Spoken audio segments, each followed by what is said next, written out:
aquilo que a gente quer trazer hoje aqui, a respeito de uma especulação escatológica sobre a linha profética, daquilo que nós esperamos pelas profecias bíblicas, aquilo que nós esperamos também pelas aparições da Virgem Maria, aquilo que ela já nos revelou, né?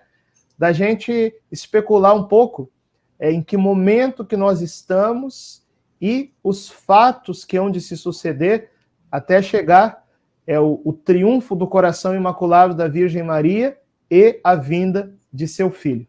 É isso, Marcelo? Sim. Vamos lá, padre. Eu queria começar mostrando que a gente tirou essa tema da live de hoje do Apocalipse, aqui no capítulo 2 e 3. Quem tem essa aqui é a da Maria que eu uso. Quem me acompanha já viu eu falar outras vezes sobre a questão das 7 igrejas, ou 7 templos da igreja. Tá? Mas isso aí vai ser só a nossa parte introdutória, porque hoje a gente vai mais longe na especulação.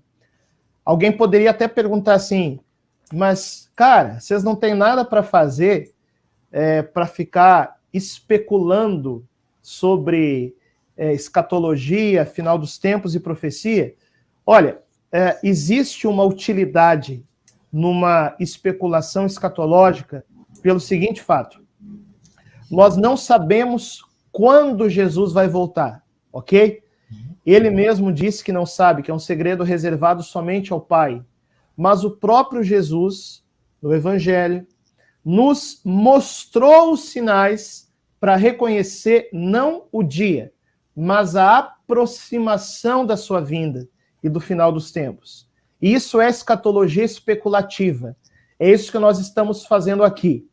Então, quando a gente fala da linha profética, da cronologia profética, nós não queremos montar uma sinopse como se fosse de um filme, até porque a gente não sabe como e quando certas coisas vão acontecer. Mas a gente vai falar aqui, como você vai ver, a gente não vai fechar o assunto. A gente vai especular. A gente vai falar de possibilidades. E qual que é a utilidade disso? Para que quando as coisas forem acontecendo, muita gente não vai entender o que vai acontecendo, mas a gente vai. Por quê? Porque a gente especulou. E aí vai se cumprir aquilo que fala o profeta Daniel, no capítulo 12, né? Os ímpios continuarão agindo impiamente, mas os sábios compreenderão. E compreenderão por quê? Claro, porque foram iluminados por Deus, mas também porque rezaram sobre isso, porque pensaram sobre isso, porque especularam. Então, se a gente está simplesmente querendo satisfazer curiosidade, ou então falando, né, do futuro do mundo da igreja como se fosse uma adivinhação, bom, isso aí não é cristão.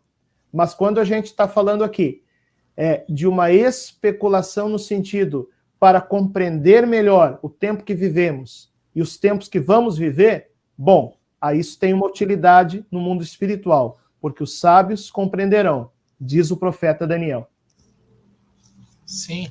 A gente tem uma palestra do Padre Jonas, desculpa, o Padre Jonas muito boa, em que ele cita Tessalonicenses também, capítulo 5, que o próprio Paulo fala que a gente não deve estar em trevas, de modo que ele seja surpreendido, né, como se fosse um ladrão. Que a respeito do momento, a gente não tem necessidade de ficar especulando muito, mas que a gente não pode ser pego de surpresa também. Ele termina falando, não durmamos, pois, como os demais, mas vigiemos e sejamos sóbrios. Então faz parte a gente já ir se interessando por isso.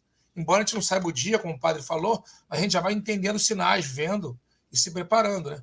Se Jesus falasse o dia ou a hora antes, ia ser um pânico geral. Se muita gente falar, por que não diz logo quando é que vai ser essas coisas? Por que ninguém diz logo? Por que Deus não revela? Imagina se ele revelasse o dia, vai ser em 12 de agosto de 2025. Ia ser um terror no mundo. Todo mundo ia se preparar, ia ter guerra, ia ter de tudo. Gente se suicidando. Então, embora seja um terreno de apostas, ele quer que a gente vá se preparando, justamente a gente vá...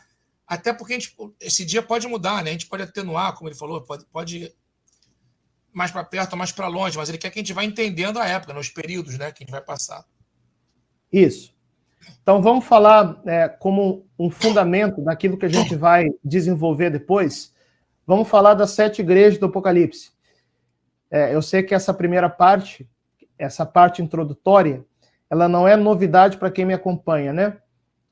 Na verdade, isso foi dito por um teólogo místico chamado Bartolomeu Roshauser. Inclusive, eu conheci muito dessa teoria do Bartolomeu Roshauser nesse livrinho antigo aqui, em espanhol. Olha aqui, antigo mesmo, hein? Tá vendo como tá a capa? Um livro chamado Alerta Humanidade, publicado em 1972, em que aqui, eu tomei conhecimento disso, né? É dita a teoria do venerável Bartolomeu Roshauser. Olha, é importante saber, a igreja declarou ele venerável, então a igreja considera aquilo que ele falou. Segundo muitos teólogos, é a melhor interpretação que tem do livro do Apocalipse. Ele fala que as 7 igrejas do livro do Apocalipse, elas são, na verdade, 7 tempos da igreja, não somente 7 igrejas geográficas, tá? Eu vou passar mais rapidamente essa primeira parte, para a gente poder se focar depois nas possibilidades especulativas. Então, os 7 tempos da igreja seriam o seguinte: primeiro, a igreja de Éfeso, está no capítulo 2 do Apocalipse, né? A carta às 7 igrejas. Então, a igreja de Éfeso seria o tempo dos apóstolos. A palavra Éfeso significa impulso, o Pentecostes, aquele primeiro impulso na evangelização. Depois, a segunda época da igreja, vocês podem ver aí no gráfico, é a igreja de Esmirna. A palavra Esmirna quer dizer mirra, uma planta amarga, então tempo de provação. Seria a época dos mártires, que iria da morte do último apóstolo, São João, no ano 90, até o Edito de Milão, em 313, que foi quando o Império Romano começou a se converter, né? E liberou o culto cristão. Aí a igreja saiu das catacumbas, saiu do tempo dos mártires e foi para o campo aberto. Quero mandar um abraço aí para o Ale Machado, que está nos acompanhando. Grande estudioso das aparições marianas no Brasil, viu? Ale Machado, Deus abençoe. Está dito aí, ó. Jesus e Maria estão reunindo um pequeno rebanho. Deus abençoe, Ale Machado. Obrigado pela presença. Depois viria o terceiro tempo, segundo o venerável Bartolomeu Roshauser, que é a igreja de Pérgamo. A palavra Pérgamo significa pergaminho. Seria os livros de hoje, né? Que é a igreja dos doutores, que escreveram nos pergaminhos, né? Então, com a perseguição do Império Romano, agora ela cessou. Então, a igreja finalmente pode sentar e discutir teologia. Aí os doutores da igreja, né, os santos padres, eles utilizaram os termos da filosofia grega para falar sobre a teologia, desenvolver as formulações teológicas, cristológicas, trinitárias. Então, por exemplo, os termos de natureza, os termos de pessoa, os termos de relação, que são termos da filosofia grega, os santos padres ali, os doutores, desenvolveram a teologia. Então, a igreja de Pérgamo vai ali do ano 313 até o início da Idade Média, por volta do ano 800. Aí a gente entra no quarto tempo da igreja, a igreja de Tiatira, que quer dizer em grego triunfo. A igreja da Idade Média, da coroação ali do Carlos Magno, mais ou menos ano 800, até a Revolução Protestante, no ano de 1517. Por que a gente fala em triunfo na Idade Média? Foi uma época perfeita? Não tem época perfeita aqui na Terra, né? Perfeição é só no céu, só na eternidade. Mas a Idade Média foi uma época que, apesar das suas mazelas, as luzes foram muito maiores do que as sombras, porque era uma sociedade que tinha fé e tinha valores. A igreja da Idade Média, né? Então, esse é o quarto tempo da igreja. Aí vem o quinto tempo da igreja, que segundo o venerável Bartolomeu Roshauser, nós estamos nesse quinto tempo da igreja.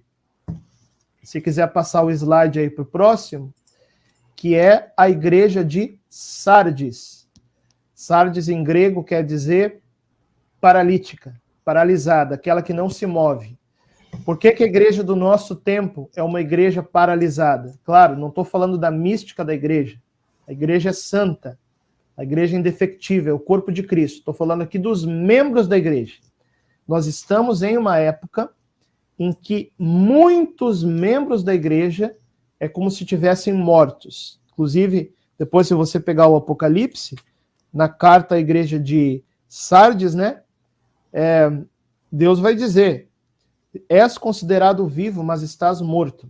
Então, veio primeiro aquelas 3 revoluções que abalaram a cristandade.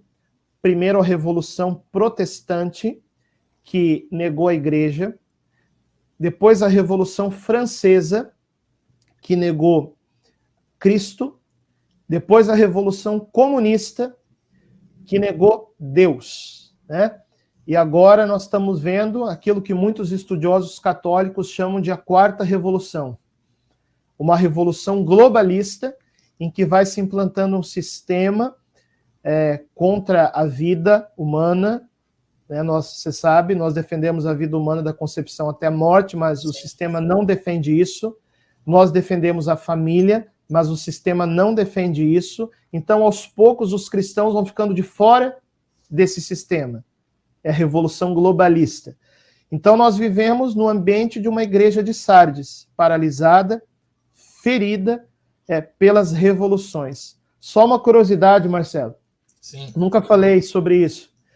Mas sabe qual o ano que aconteceu a Revolução Protestante? Foi o ano de... Sabe qual? 1517. Tudo bem. Foi a primeira revolução. Que ano foi a Revolução Francesa? 1789. Mas a Revolução Francesa, que muitos chamam de Revolução Maçônica, aconteceu porque a maçonaria tomou a frente da coisa, né? Sabe qual ano que a maçonaria se implantou em Londres, onde a coisa se centralizava? Em 1717. É uma curiosidade. Exatamente 200 anos depois da Revolução Protestante. E aí vem a terceira revolução, Revolução Comunista. Sabe que ano que aconteceu? Sim, 1917, né? 1917. Sim. Então é muito interessante isso. Parece que tem um tempo de 200 anos entre cada uma, né? Dessas primeiras 3 revoluções. Não sabemos o que significa isso, né? Será que em 2017 começou o globalismo? Começou a vir essa revolução globalista? Será que começou mais forte aí? Não sei. Será que algo aconteceu em 2017? Daí seria 100 anos, né? Para agora tem... Sim, ao invés de 200. 200, verdade. Bom, então, segundo o venerável Bartolomeu Roshauser, nós estamos ainda na igreja de Sardes. Sim. E o próximo tempo da igreja, a 6ª igreja, seria a igreja de Filadélfia, que em grego quer dizer reconciliação entre irmãos.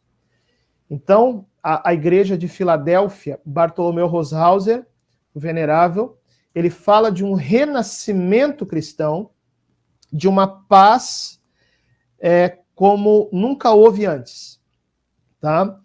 A gente não sabe se a Filadélfia vai ser longa ou vai ser curto o tempo dela. Depois, dentro das possibilidades, a gente vai discutir isso. Mas o que a gente sabe é que Filadélfia vai ser uma igreja fiel. Né? É interessante que reconciliação entre irmãos vai nos lembrar de 2 coisas. Primeiro, da promessa de Nossa Senhora em Fátima, de que o coração dela triunfará, vai haver um período de paz e a Rússia vai se converter.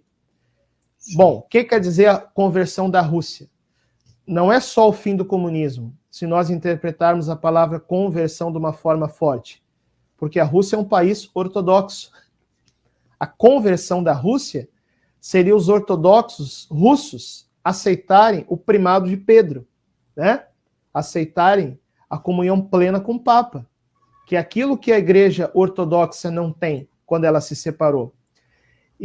E também nos lembra La Salete, em que a Virgem Maria, no segredo de La Salete, ela falou o quê? Ela falou assim, que vai haver uma evangelização tão grande no mundo, porque vai haver unidade entre os obreiros de Cristo. Também no Padre Gobi, Nossa Senhora fala de uma unidade plena dos cristãos, claro, em torno do Papa, da Eucaristia, de Nossa Senhora. Então, tudo isso parece muito claro e concreto na igreja de Filadélfia, que, repito, não sabemos se vai ser um curto tempo ou um longo tempo, tá? Mas daqui a pouco a gente vai discutir sobre isso. Sim. E depois, o 7º tempo da igreja, que é a igreja de Laodiceia. A palavra Laodiceia em grego quer dizer juízo.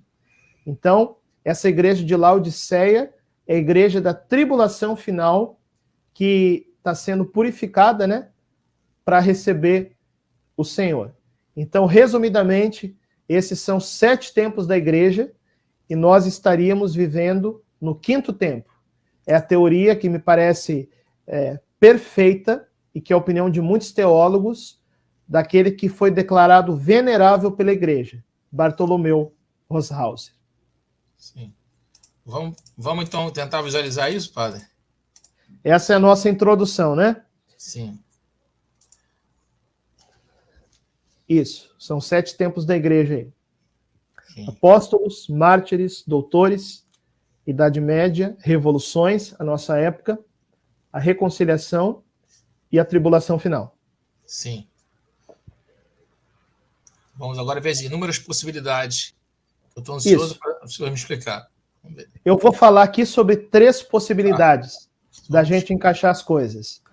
Depois você quer falar de uma 4ª possibilidade ainda ou não, Marcelo? Vamos ver. Eu acho que a gente vai ter tanta coisa nessas 3 aí que eu nem... que eu acho que vão estar englobadas, né, que eu tinha pensado. Mas vamos lá para a primeira, então. Deixa eu ver. Tá bom. Primeira possibilidade seria o seguinte. Vamos trazer agora as profecias de Garabandal, né? Quem nos acompanha aí, acompanha o meu canal, acompanha o Grupo Yeshua, acompanha o Alê Machado, sabe muito bem da tríplice profecia de Garabandal, que nos fala de uma transição de épocas, né? A partir de 3 eventos, que Nossa Senhora chamou de o aviso, o milagre e o castigo. Sabemos que o aviso será como um novo Pentecostes. Por isso aí nós colocamos no gráfico, aviso, Pentecostes. Através de uma iluminação das consciências, em que o Espírito Santo vai dar a cada pessoa o conhecimento da sua vida aos olhos de Deus. Certo? Sim. Então, no aviso, as consciências são iluminadas pelo Espírito e começa, de alguma forma, ali, um avivamento cristão no mundo. Essa é a profecia do aviso. Depois tem a profecia do grande milagre, que, segundo a descrição das videntes de Garabandal, menos de 1 ano depois do aviso, então aviso e milagre serão muito próximos. O milagre vai acontecer em Garabandal. Vocês têm muitos vídeos sobre isso no meu canal, se vocês quiserem ver depois, também no canal do Grupo do Yeshua, certo? O milagre, segundo muitos estudiosos, ele vai ser também em outros santuários marianos ao mesmo tempo. Por exemplo, porque está prometido também um grande milagre em Medjugorje, um grande milagre... É o terceiro segredo, né? O terceiro segredo de Medjugorje. Em outros santuários marianos, inclusive em Itaperuna, aqui no Brasil, no Rio de Janeiro, onde houve uma aparição reconhecida pela igreja local. A minha amiga Ana Paula, também no meu canal tem vídeo sobre isso. Então, assim, eu sei que outros estudiosos discordam disso, mas eu tendo a crer, Marcelo, que vai ser todos ao mesmo tempo. Um milagre que vai ser visível nos santuários marianos. Eu concordo plenamente. Em todos eles. E para quem também segue a Bonilla, a Luiz Maria de Bonilla, e acredita nas aparições, ela falou que Guadalupe também. Ela fez uma das mensagens dela, fala em Guadalupe também aconteceria isso. E a gente pode pensar também nos segredos de Medjugorje, né? O sinal prometido em Medjugorje, que vai ser milagroso, é o terceiro dos 10 segredos de Medjugorje. Então, se você quiser também colocar os 10 segredos de Medjugorje dentro aí, né, desse gráfico, o milagre seria o terceiro segredo de Medjugorje, se os sinais forem todos ao mesmo tempo nos santuários marianos. E o aviso não parece ser exatamente o primeiro e o segundo segredo de Medjugorje, mas pode estar ligado a um deles, né? Porque os 2 primeiros segredos de Medjugorje parece que eles têm uma extensão mais local. Não é uma coisa que vai atingir diretamente o mundo inteiro. O aviso vai atingir diretamente o mundo inteiro, né? Mas eu penso que talvez o primeiro e o segundo segredo de Medjugorje Eu sei que tem outros estudiosos que discordam, mas, na minha opinião, podem estar ligadas ao aviso aí, como o novo Pentecostes, né? Sim. E depois do aviso do milagre, o castigo, se o mundo não se converter. Na verdade, é um castigo amoroso de Deus. Todo mundo que é pai, que é mãe... Você tem filhos, né, Marcelo? Tem 2, um casal. Você não gosta de castigar, né? Mas não tem umas horas aí que tem que... para educar, né? Sim, todo mundo tem que fazer isso. Quem ama tem que fazer isso. A Bíblia diz na carta aos Hebreus que Deus, ele castiga aqueles que ele ama. Então, se o mundo se converter com aviso, com milagre, se converte por amor, né? Agora, se precisar do castigo, se converte pela dor. E Deus não quer isso, né? Mas se o mundo não der alternativa, Deus castiga aquele que ele ama, né? Diz a Bíblia. Sim, diz. E quem é filho dele, castiga os seus filhos, chama a gente de filho. Se a gente não for castigado, a gente não é filho dele, nem ele é pai amoroso, né? É verdade. Sim. Muita gente acha que Deus ama, não castiga. Isso é importante frisar, que é bíblico isso. Qualquer pai e mãe que ama, castiga, né? Em algum momento, em alguma situação. Sim. Muito bem. Dentro dessa primeira possibilidade, acho que convém deixar bem forte aí, Marcelo, a palavra possibilidade 1, tá? Para a gente mostrar que está tratando de uma das possibilidades possíveis, essa linha do tempo. Então, nesse caso, Filadélfia, nessa possibilidade 1, seria um longo tempo de paz, tá? Possibilidade 1 é Filadélfia longa. Esse tempo de paz aí, que nós estamos falando, que coincidiria, assim, com aquilo que Nossa Senhora falou, da paz no mundo, o tempo de paz prometido em Fátima, né?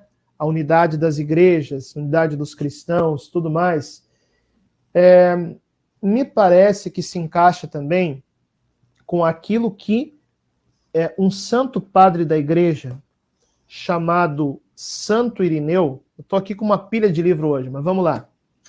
Deixa eu botar Santo Irineu, ele conviveu com São Policarpo. E São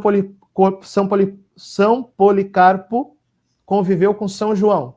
Então, Santo Irineu é uma fonte muito próxima dos apóstolos.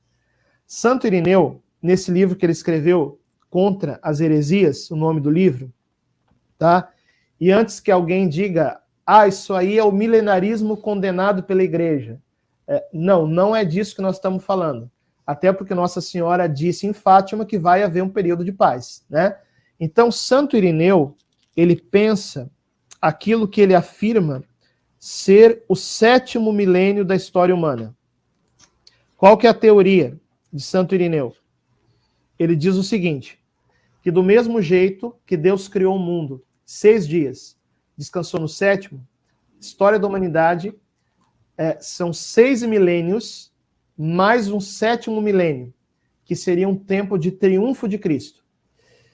Então, Santo Irineu, ele coloca 4 milênios no Antigo Testamento, pelos dados do livro do Gênesis, principalmente, e dos demais livros do Antigo Testamento, se nós tomarmos alguns dados literalmente, nós vamos perceber que de Adão até Cristo são aproximadamente 4.000 anos, e mais 2 milênios do Novo Testamento.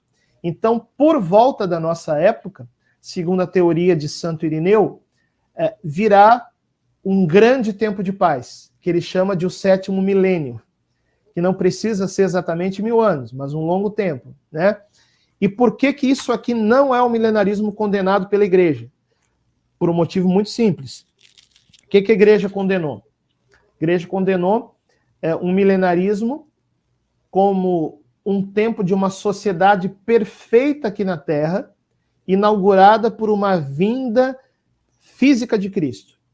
Então aqui a gente não está falando de uma vinda física de Cristo, nós estamos falando de uma vinda nos corações, né, através do Espírito Santo, e a gente também não está falando numa sociedade perfeita aqui na Terra, porque nós estamos falando numa sociedade que vai continuar havendo luta contra o pecado, que vai continuar havendo a ação da igreja por meio dos sacramentos, vai precisar missa, confissão, eucaristia, papa, bispos, evangelização, né?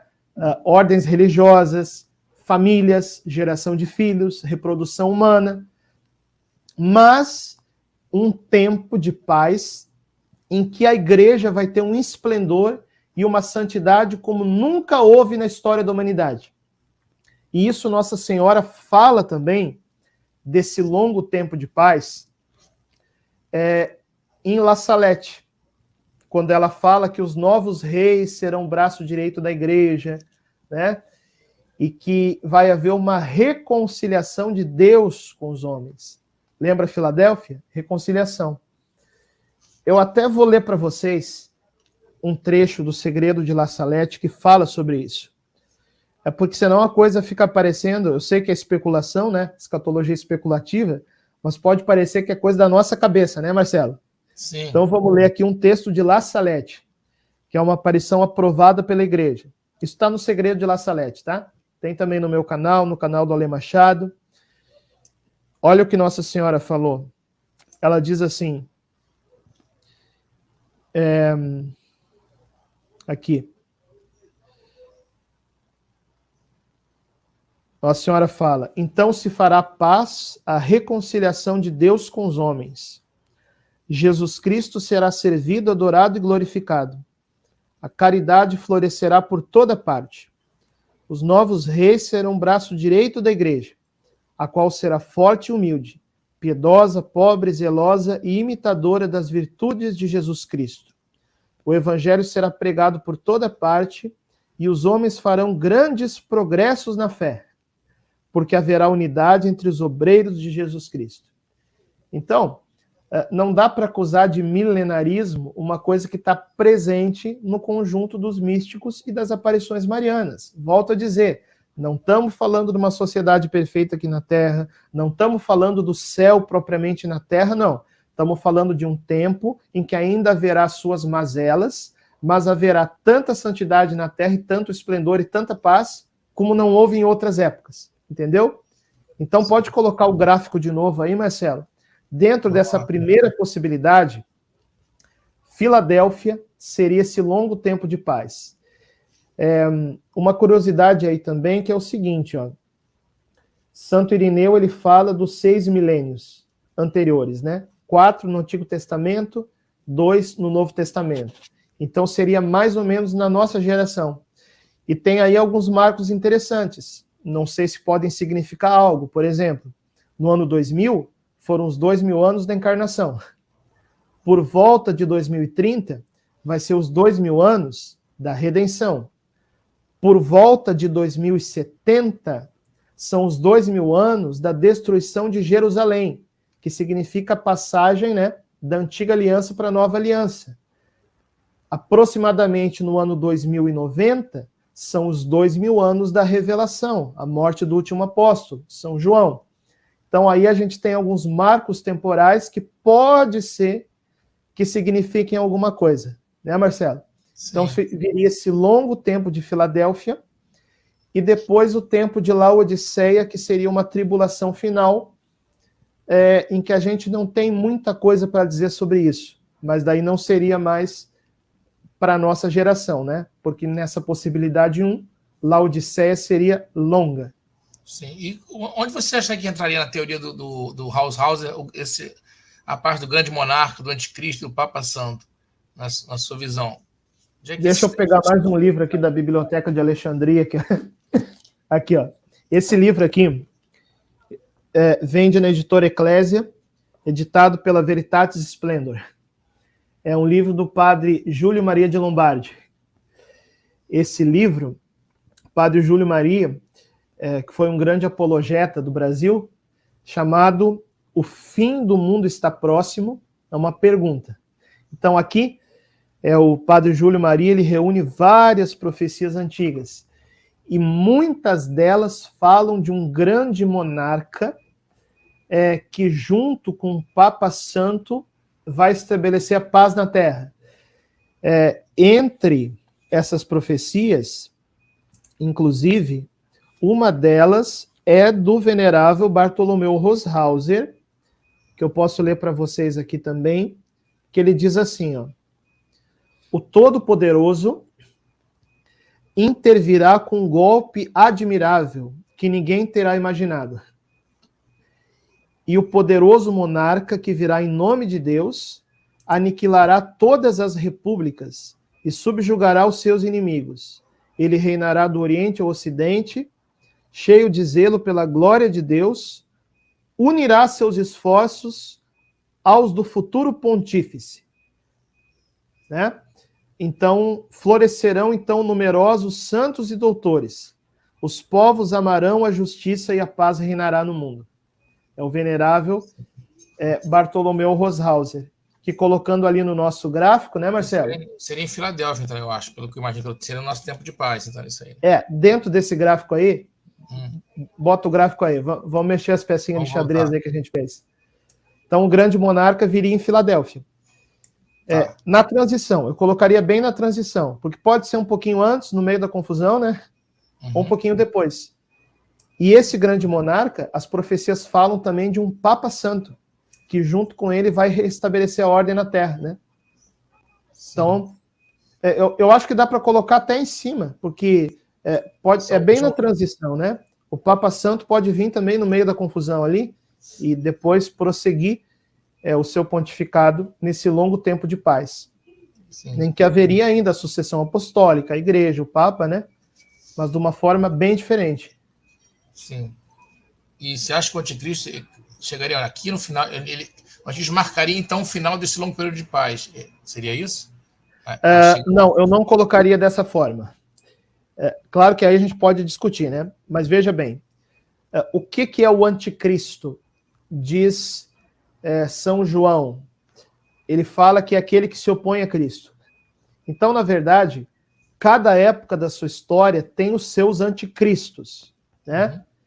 Então, dentro dessa possibilidade aí, eu colocaria o anticristo prioritariamente no final de Sardes, tá? Aí eu não sei se antes do aviso, nos pré-avisos ainda, a manifestação dele, ou então entre o aviso e o milagre, ou então entre o milagre e o castigo. Mas eu colocaria ele no finalzinho de Sardes. Aí talvez você me pergunte assim, mas padre, a tribulação final em Laodiceia, né?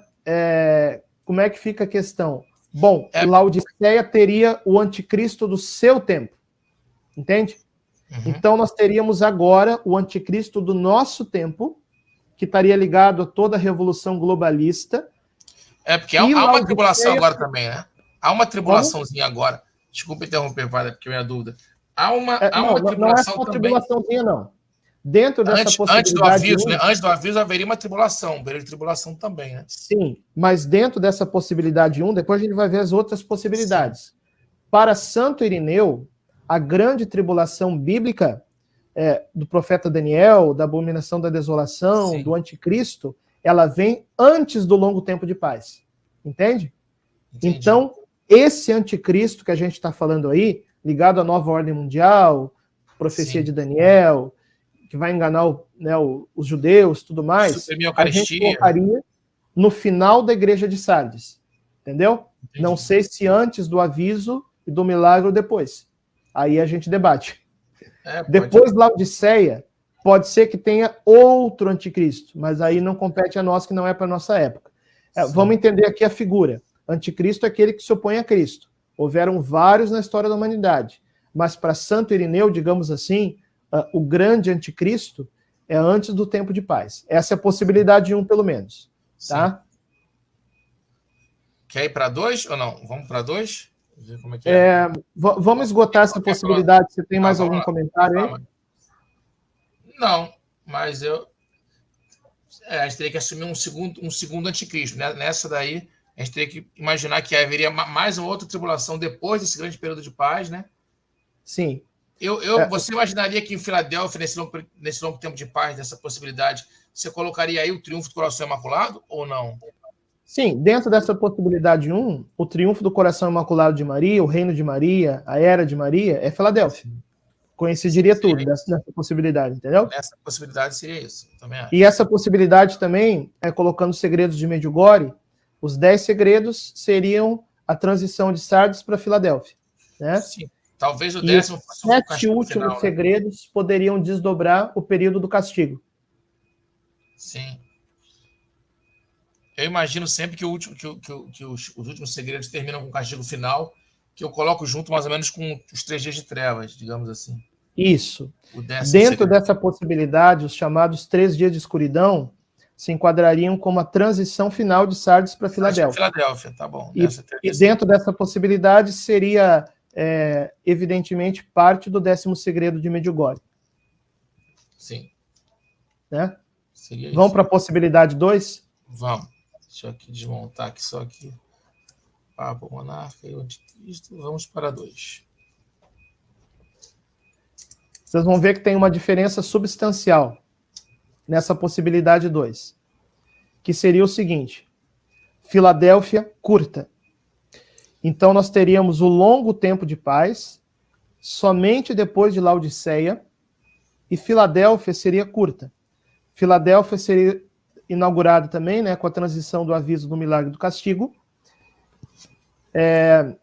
Dentro dessa possibilidade, eu até poderia especular que o castigo estaria ligado com uma guerra entre a Rússia e a China, porque as profecias dizem que a Rússia vai se converter no milagre. Sim. Né?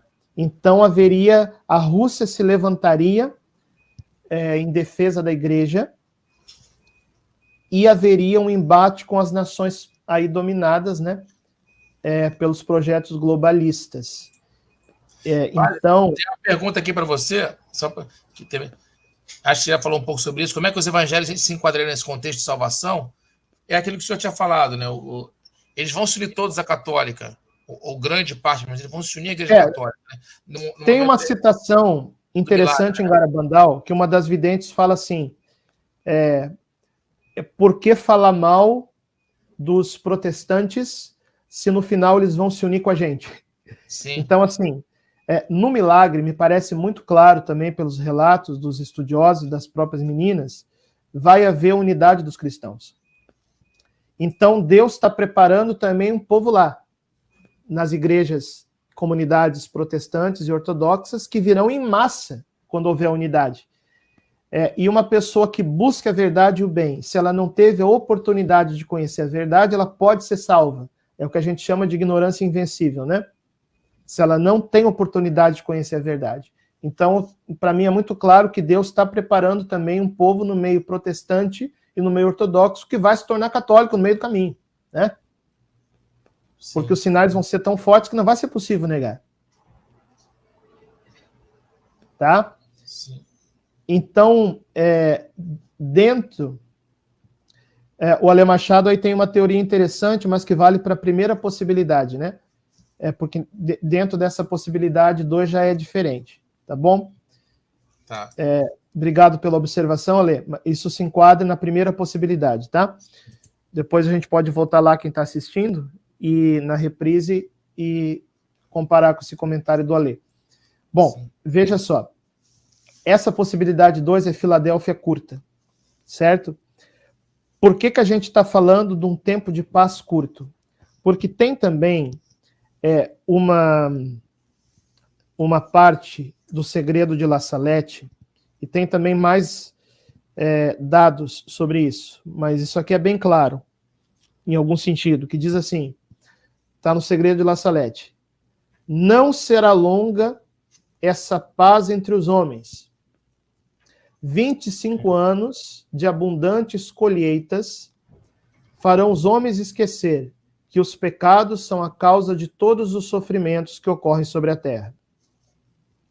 E Nossa Senhora fala isso em La Salette imediatamente depois do trecho que ela fala: o evangelho será pregado por toda parte e os homens farão grandes progressos na fé, porque haverá unidade entre os obreiros de Jesus Cristo.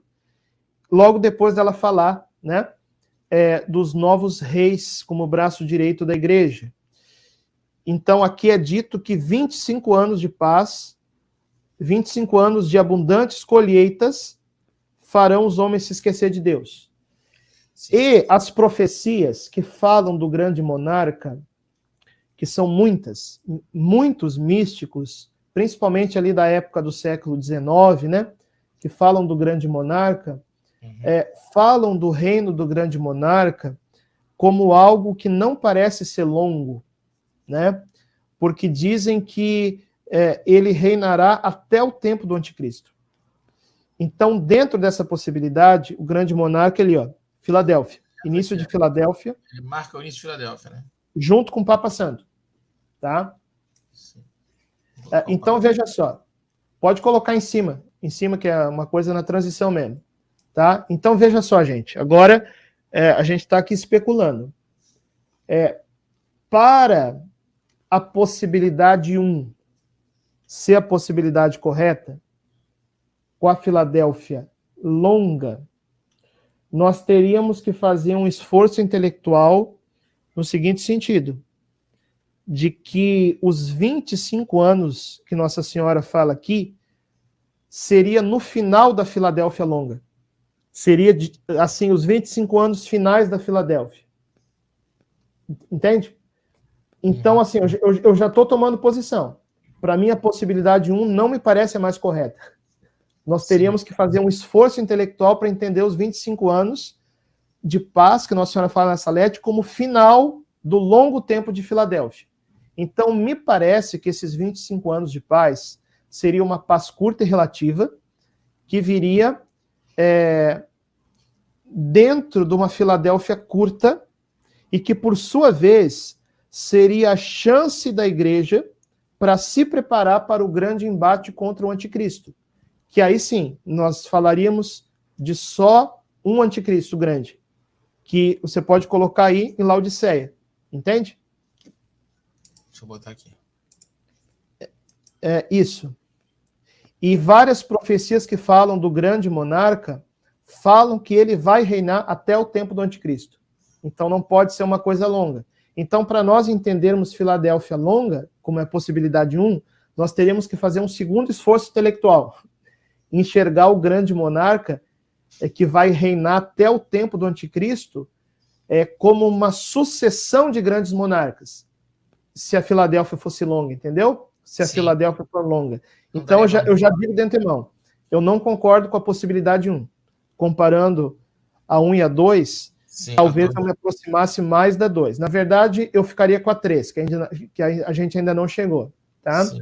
Então, dentro dessa possibilidade, essa paz curta e relativa em Filadélfia, como fruto do aviso, do milagre, do possível castigo, seriam a chance da igreja se preparar para o tempo da grande batalha mesmo, que seria em Laodiceia, entendeu?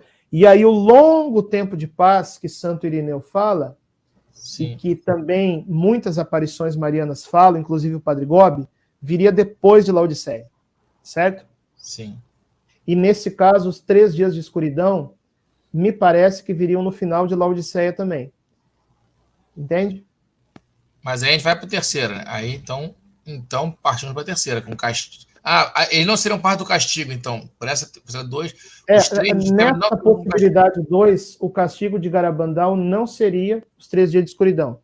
E colocando os 10 segredos de Medjugorje aí, eu colocaria da seguinte forma: o aviso e o milagre ligado com os 2 primeiros segredos, ou melhor, o aviso ligado com os 2 primeiros segredos, o milagre ligado com o terceiro segredo, toda essa parte de Filadélfia e tal, ligado com os segredos do meio, e o tempo de Laodiceia, que é o tempo do anticristo e dos últimos acontecimentos, inclusive os 3 dias de escuridão, ligado com o 7º, 8º, 9º e 10º segredo, que, pelas descrições de Medjugorje, são os mais graves, né?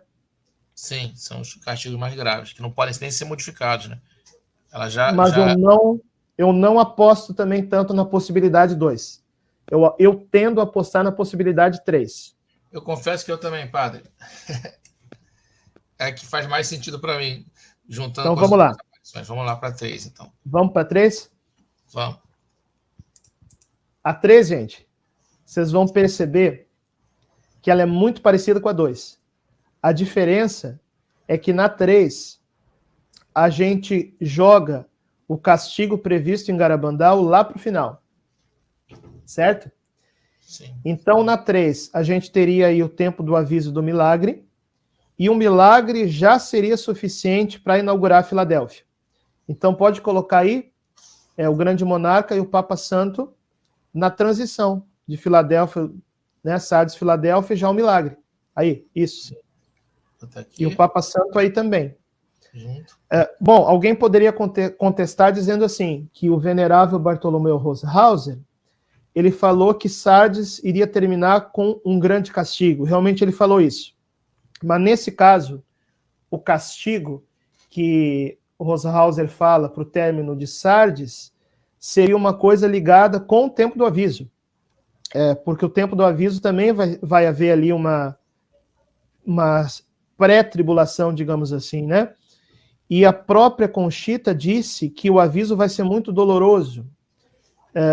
Vai ser um sofrimento grande as pessoas verem os seus pecados com os olhos de Deus, né? Sim, não vai ser agradável. Nesse caso, o castigo que inauguraria Filadélfia seria os eventos ligados ao aviso, certo?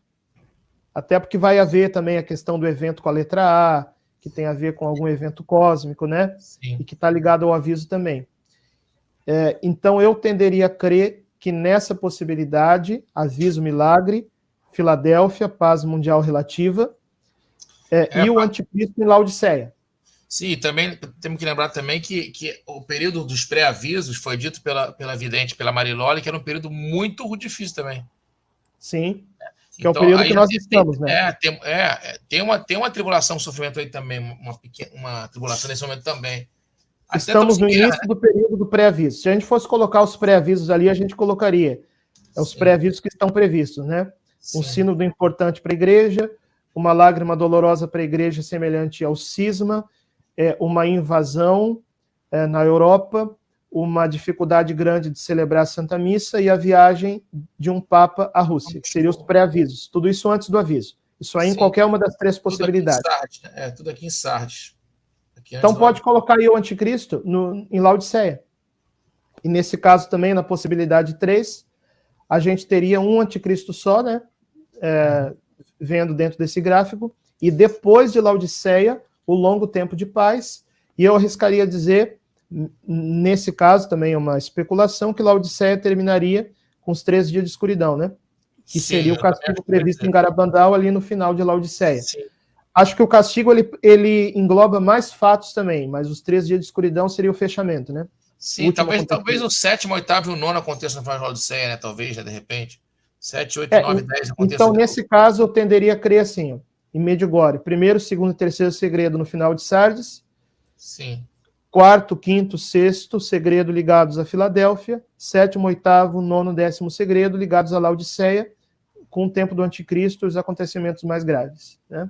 Sim, concordo. E aí, depois eu acho interessante porque essa paz curta e relativa depois do milagre tem previsto isso, que é um tempo que ia ter depois do milagre, para as pessoas também que absorverem o milagre que elas viram e se converterem. É um tempo que elas vão tomar aquele choque, vai ser uma coisa maravilhosa, elas vão ter um tempo para muitos ali se converterem e um tempo para as pessoas absorverem aquilo. Então, é uma certa paz curta e relativa depois do milagre. Isso bate com o que foi dito por Garabandal também.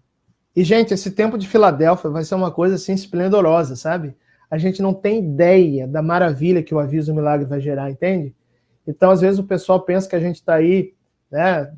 Estão botando medo no coração das pessoas. Gente, medo eu tenho o mundo continuar do jeito que está, entendeu? Eu quero ver mudança, quero ver avivamento. Então, na verdade, tudo isso é algo glorioso, né? Agora, uma coisa assim que a gente pode falar, onde é que fica o triunfo do coração imaculado de Maria dentro dessa possibilidade 2 e 3? Que fala de uma Filadélfia curta e do longo tempo de paz. Eu faria uma distinção. Eu diria que a Filadélfia curta seria um pré-triunfo, uma fase ainda de preparação, né? E o longo tempo de paz seria um triunfo mais definitivo. Entende? Sim.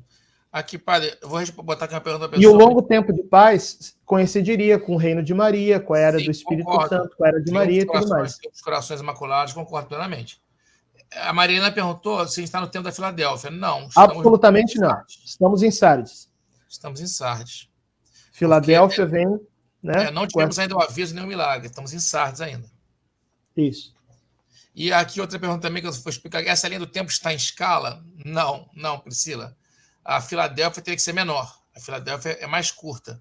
por essa linha, pelas duas possibilidades, a 2 e a 3, a Filadélfia, que é uma paz curta relativa, se estivesse em escala, estaria menorzinha do que os outros períodos, tá? Boa pergunta. E também um dado interessante nessa possibilidade 2 e 3, quanto tempo duraria a Laodiceia? Pelo menos 7 anos. Porque, biblicamente, são 7 anos o tempo do domínio do anticristo, sendo que ele se revela mesmo, a maldade dele, na metade dos 7 anos, quando ele profana o templo de Jerusalém, Santo Irineu fala sobre isso também, e quando suprime a celebração da Santa Missa. Então, o tempo do anticristo seria pelo menos um período de 7 anos, com 2 metades de 3 anos e meio, em que na segunda metade de 3 anos e meio, profana o templo de Jerusalém e proíbe a Santa Missa. Sim. O Ale está confirmando aqui, padre, a questão do tempo do triunfo e do tempo de paz virem depois dos 10 segredos. Então, realmente, se o 10º segredo for no final de Laodiceia, o tempo do triunfo e o tempo de paz são esse longo tempo de paz da possibilidade 3. Isso.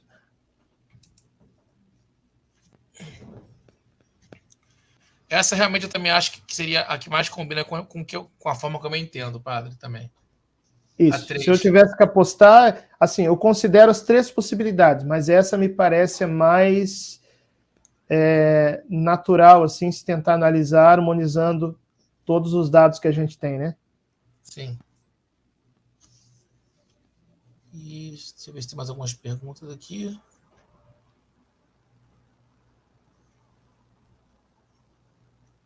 Onde seria? A gente passaria essa noite inteira conversando, se tivesse um chá aqui, né? Sim.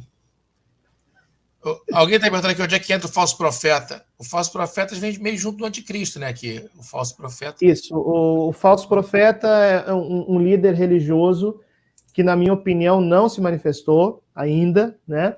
E que vai apoiar o anticristo. Junto com o anticristo, o falso profeta.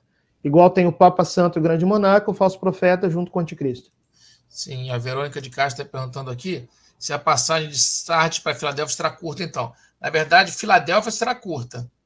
Né? Dentro da possibilidade 2 e 3, sim. Da possibilidade 1, Filadélfia é longa.